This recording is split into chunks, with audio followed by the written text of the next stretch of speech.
Hello rayon, welcome back. Placement preparation में आपका फिर से स्वागत है। आज हम लोग डिस्कस करने जा रहे हैं कब्जनी के टेक्निकल टेस्ट राउंड 2 के बारे में। देखिए, जो क्वेश्चन मैं डिस्कस करने जा रहा हूँ ये सूडो कोड क्वेश्चन है, जो कि बहुत ज़्यादा इंपॉर्टेंट क्वेश्चन है, और ये वीडियो पार्ट 2। नाउ पहला क्वेश्चन है आपके सामने, what the output of this code. यहाँ पे हमारे पास सी प्लस प्लस का कोड है। जो क्वेश्चन रिलेटेड है वो है वर्चुअल फंक्शन से। नाउ यहाँ पे वर्चुअल फंक्शन है। वर्चुअल फंक्शन जब भी किसी मैथड के साथ लगता है तो इसका क्या मतलब होता है कि हम ये बता रहे हैं कि जो कॉल होगा, जो मेथड के जो कॉल होंगे, वो कौन सा मेथड सब एग्जीक्यूट होगा। ठीक है, यानी कि एक सही ऑर्डर में उस फंक्शन को एग्जीक्यूट कराना। ठीक है, अगर हम लोग वर्चुअल फंक्शन यहाँ पे हटा देते हैं तो ये वाला पार्ट एग्जीक्यूट होगा। अगर वर्चुअल फंक्शन यहाँ पे लगा दे रहे हैं तो ये वाला पार्ट एग्जीक्यूट। अगर आपने वर्चुअल फंक्शन पढ़े हैं तो यहाँ पे अगर वर्चुअल फंक्शन किसी मेथड के साथ लग गया है, ठीक है, हमारे पास यहाँ पे बेस क्लास यानी कि पेरेंट क्लास है, और हमारे पास एक ड्राइव क्लास है, और यहाँ पेरेंट क्लास के अंदर हमारे पास क्या है, एक मेथड है और उसमें लगा है वर्चुअल कीवर्ड ना। तो कौन सा फंक्शन एग्जीक्यूट होगा? तो फंक्शन जो एग्जीक्यूट होगा सबसे पहले एक ऑर्डर में एग्जीक्यूट होगा। तो यहाँ पे आंसर क्या आना चाहिए? यहाँ पे अगर हम देखो, सबसे पहले यहाँ पे जो पेरेंट क्लास का ऑब्जेक्ट बना है बी, और ड्राइव क्लास का जो ऑब्जेक्ट बना है डी, ठीक है, और यहाँ पे बेस यहाँ पीटीआर, यानी कि जो पीटीआर यहाँ पे गिवन है, अगर हम देखें यहाँ पे सबसे पहले इस लाइन को देखते हैं, PTR equal to PTR, sorry, ये PTR equal to and B. इसका मतलब होता है ये क्या करेगा, ये बेस के जो बेस क्लास के डेटा को प्रिंट करेगा। ठीक है, क्योंकि यहाँ पे पीटीआर शो कर रहे हैं, तो यहाँ पे पीटीआर शो कर रहे हैं तो ये वाला पार्ट हमारा एग्जीक्यूट होगा। तो हमारा आएगा बेस, देन उसके बाद देखो PTR equal to and D. इसका क्या मतलब होता है, ये वर्चुअल डिस्पैच करेगा। इसका मतलब है जब पीटीआर शो करेंगे तो डेराइव क्लास का जो फंक्शन होगा, जो मेथड होगा हमारे पास शो मेथड, इसका जो डेटा लिखा वो भी एग्जीक्यूट करेगा। यानी कि ये ड्राइव क्लास यानी कि ड्राइव जो लिखा है डेटा में सी आउट में, ये भी प्रिंट होगा, यानी कि बेस ड्राइव यहाँ पे प्रिंट होगा, ओवरऑल आउटपुट ये आएगा। ठीक है, तो option number B is a correct one. अगर हम बात करें इस डेटा की, asterisk P T R equal to and B, इसका मतलब होता है ये प्रिंट करेगा बेस को, ये फर्स्ट एग्जीक्यूट करेगा, उसके बाद इसका मतलब होता है ये डिस्पैच करेगा वर्चुअल को, तो प्रिंट ड्राइव भी होगा। तो यानी कि option number B is a correct one.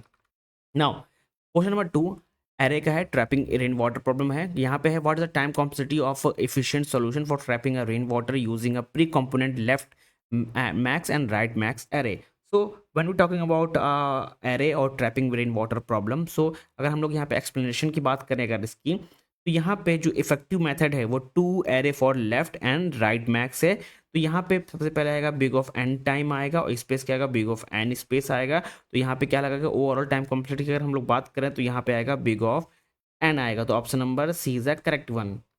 Now question number 3 stack special stack के बारे में क्वेश्चन है, design a stack that suppose push and pop and retrieving minimum element in big of one which approach is correct. So हमको approach बताना है।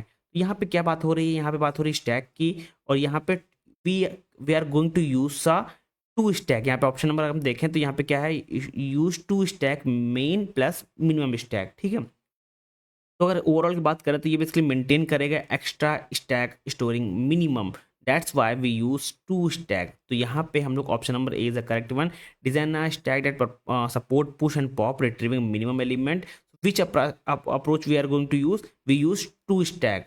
ठीक है, to maintain extra space storing a minimum, that's why option number A is the correct here. Now question number 4, find a error in the code. So अगर हम इसको देखें यहाँ पे, तो यहाँ पे गिवन है सबसे पहले यहाँ पे if font equal to, sorry, front equal to -1। ठीक है, यहाँ पे ओवरऑल अगर डेटा की बात करें, ओवरऑल कोड की बात करें, ये बेसिकली यूज़ किया जा रहा है ओवरफॉल हैंडल हैंडल करेक्टली, यानी कि जो ओवरफ्लो है यहाँ पे उसको हैंडल करने के लिए यहाँ पे यूज़ किया जा रहा है। और जो अंडरफ्लो की कंडीशन है यहाँ पे क्या है, इफ फ्रंट इक्वल टू -1, यहाँ पे ये कंडीशन यहाँ पे क्या है, मिसिंग है। क्योंकि अगर हम देखें, आप यहाँ पर अगर देखो लास्ट जो डी क्यू लिखा है रेयर, एंड जो फ्रंट लिखा है not reset to a -1, that's why यहाँ पे खाली एक एरर है। एरर कहाँ है, ये option number rear never reset, यहाँ पे रेयर रीसेट नहीं हुआ है। और option number C dequeue underflow is not handle, क्योंकि जो अभी हम बात करें तो ओवरफ्लो बेसिकली हैंडल हो रहा है, अंडरफ्लो हैंडल नहीं हो रहा। तो अंडरफ्लो की जो कंडीशन है वो यहाँ पे मिसिंग है। तो यहाँ पे दो चीज़ें मिसिंग है। सबसे पहले हम लोग यहाँ पे रेयर को रीसेट नहीं कर रहे हैं, दूसरी चीज़ क्या है कि हम लोग जो क्यू के अंडर फ्लो की जो कंडीशन है वो यहाँ पे मिसिंग है। तो option number B and C, यानी कि option number D both B and C. Now, question number 5, tree in order traversal. In binary, such tree BST in order traversal give. So, when we talk about BST, so in order traversal give a sorting ascending order. क्योंकि जो in order की बात की जाए तो यहाँ पे एक सीक्वेंस से मूव करता रहता है, ठीक है। तो यहाँ पे क्या आएगा, sorting ascending order, option number C is the correct one. Now question number 6, graph BFS versus DFS, which of the following is true? So correct option here is for BFS versus DFS, BFS use stack and DFS use, it is a wrong answer, and BFS gives shortest path in unweighted graph. So option number B is a correct one, option number B is a correct one. अगर हम BFS की बात करें तो BFS basically use करता है Q based level order, ठीक है। अगर वहीं अगर DFS की बात करें तो यहाँ पे यूज करता है स्टैक, साथ साथ में recursion, okay, so option number B is the correct one. Now, array sub given, sorry, array sub array with given sum, question number 7. Efficient approach to find sub array with a given sum in positive integer is, when we talk about efficient approach और finding a sub array with a given sum in a positive integer, जो लोग leet code solve करते हैं और जिनको keyword पता है, जहाँ सब एरे की बात आती है वहाँ पे हम लोग स्लाइडिंग विंडो का यूज़ करते हैं, ठीक है। स्लाइडिंग विंडो में क्या होता है कि हम लोग गिवन सम गिवन होता है, बेसिकली हम लोग के वहाँ पे स्लाइडिंग विंडो का अगर कॉन्सेप्ट की बात करिए, यहाँ पे दो टाइप के होते हैं। एक होता है जहाँ पे हमारा जो के है वो फिक्स होता है, और एक के क्या होता है यहाँ पे वेरिएबल होता है, ठीक है। वैसे यानी कि हम लोग को जो के है वो हमको पता नहीं होता है। एक होता है के जहाँ पे हम लोग के हमारा क्या है कॉन्स्टेंट वैल्यू होती है, नंबर हमको के गिवन होता है, ठीक है, इतना ही विंडो स्लाइड है, ठीक है। और एक होता है दूसरा पार्ट होता है जहाँ पे हमको के यानी कि वेरिएबल होता है, ठीक है, यहाँ पे चेंज रहता है। तो अगर efficient approach to find a sub array with a given sum in positive integer, so we going to use a sliding window. Stack debugging, what is the following postfix expression evaluate to this? तो अगर हम लोग इसके यहाँ postfix expression की बात करें तो यहाँ पे देखो 6 2 प्लस है, अगर इसको हम लोग सॉल्व करें तो ये आएगा 6 2 प्लस, इसके बन जाएगा हमारा 8 बन जाएगा।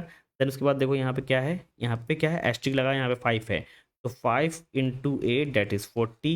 हमारे पास देखो यहाँ पे क्या है 12 और 4 है, तो 12 4 डिवाइड है, यहाँ पे आएगा 3 आ जाएगा। यानी यहाँ माइनस लगा हुआ है, माइनस किस में होगा, जो 40 होगा 40 माइनस करेंगे 3, यानी कि 40 - 3 that is 37। Okay, now 37 is the correct answer. एक बार हम लोग फिर से चेक कर लेते हैं, ठीक है। यहाँ पे अगर इसको हम लोग ऐड करें, यहाँ पे क्या आ जाएगा 6 + 2 दैट इज 8 हेयर। देन जो 8 आएगा वो मल्टीप्लाई होगा किसके साथ, यहाँ पे 5 के साथ, तो 8 मल्टीप्लाई बाय 5 दैट इज 5 × 40, तो यहाँ 40 आ गया। देन 12 डिवाइड बाई 4, तो यहाँ पर 3 आ गया, और यहाँ माइनस है, तो 40 - 3 दैट इज 37। तो 37 इज द करेक्ट आंसर, यहाँ पे 37 नहीं है, तो ऑप्शन यहाँ पे अगर 37 ऑप्शन होगा तो यहाँ पे टिक हो जाएगा, अदरवाइज यहाँ पे ऑप्शन नहीं की मैंने, ठीक है। आओ move to the question number 9, which operator cannot be overloaded in C++? Okay, when we talk about overloaded, so option number C is the correct one. Okay, now question number 10, a binary tree is height balanced if. So when we talk about a tree, a binary tree height balanced if the difference between left and right subtree height is less than equal to 1 for every node. So option number B is the correct one. Difference between left and right subtree height less than equal to 1 for every node is the correct answer. Now question number 11, what will this program output? So just see here, we have this one. Now we are going to use this, solve this asterisk and asterisk PTR. So when we talk about this one, it is similar to this one asterisk PTR. So when we talk about asterisk PTR, so it is the basically pointing to a first character or first index. What is the string of first index? That is C here. So it will print C and it will pointing to a C here. Okay, so it will print C here. So what is the correct answer? Option number A is the correct one. Now, which algorithm is greedy and used to find MST? When we talk about MST, okay, so for MST, Crucial and Prism used MST, minimum spanning tree. So here, Prism is not defined, so only one is defined, that is Crucial. And when we talk about Folde-Warshall as well as Jastra and Bellman-Ford, it is used for shortest path. The correct option here for MST is Crucial. and one more thing, that is the prism is also used, MST. Okay. Now, what does Cardan algorithm compute? When talking about Cardan algorithm, it's what does Cardan algorithm use? So it is basically a minimum maximum sub array sum, and option number B is the correct one. And what is the time complexity of a Cardan algorithm for maximum sub array? It time complexity of this one is big of n here. Option number B is the correct one. Now, what is the output of this code? Just see here. First, we uh, just see we have in queue here, so we just enter 10, then 20 insert, then 30 insert. After that, what we are going to do, front plus plus. What is the front plus plus? It will say that first dq. Okay, this means first in queue we just insert 10, 20, 30 here, and this means q front plus plus. It means that first dq. What is the output of the front plus? That is a first dq, that is a 10 here. So option A is the correct one, so it will give 10 here. Now, what is the diameter of binary tree? When we talk about diameter of binary tree, so longest path between a two node, it is the diameter of binary tree. So option number C is the correct one. Longest path between two node, that is a diameter of binary tree. Now, what is the output of this code? So just see here, we have a array 3 size, and we have a value element that is 10, 20 or 30. And here just see two array. So what does it means? It means that array of 2. So what is the value of at index 2?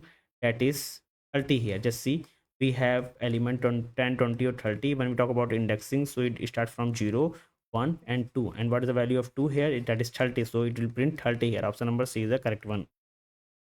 Now, topological sorting can be applied only to, when we talk about topological sort, can be applied only to. So the correct option here is direct graph with cycle. Okay, option number C. Now move to the next question. Input, and this one is balanced algorithm used. So when we talk about this one, curly bracket, square bracket and open bracket, so it's a balance. So what does it means? It means that this algorithm is used in stack. Option number B is the correct one. Now, time complexity of searching in sorted array using a binary search tree. The correct option here is for searching in a sorted array using a binary search. It is the correct option here is big of log, and option number B is the correct one. And what is the statement? Which statement is true for question number 20? So the correct statement is abstract class cannot have constructor. It is a wrong statement. Abstract class cannot have a normal method. It is wrong. Abstract class cannot be initialized. This is the correct one, because abstract class cannot be initialized. Okay, only option number C is the correct one. Now, thank you everyone, मिलते हैं next video में next topic के साथ। ये जो मैंने question discuss किए, question बहुत इंपॉर्टेंट है। मैं इसका पीडीएफ अपने टेलीग्राम चैनल पे शेयर कर दूंगा, और व्हाट्सअप के कम्युनिटी चैनल पे भी मैं इसको शेयर कर दूंगा। आप वहाँ पे जाकर इसको एक्सेस कर सकते हैं। Thank you everyone.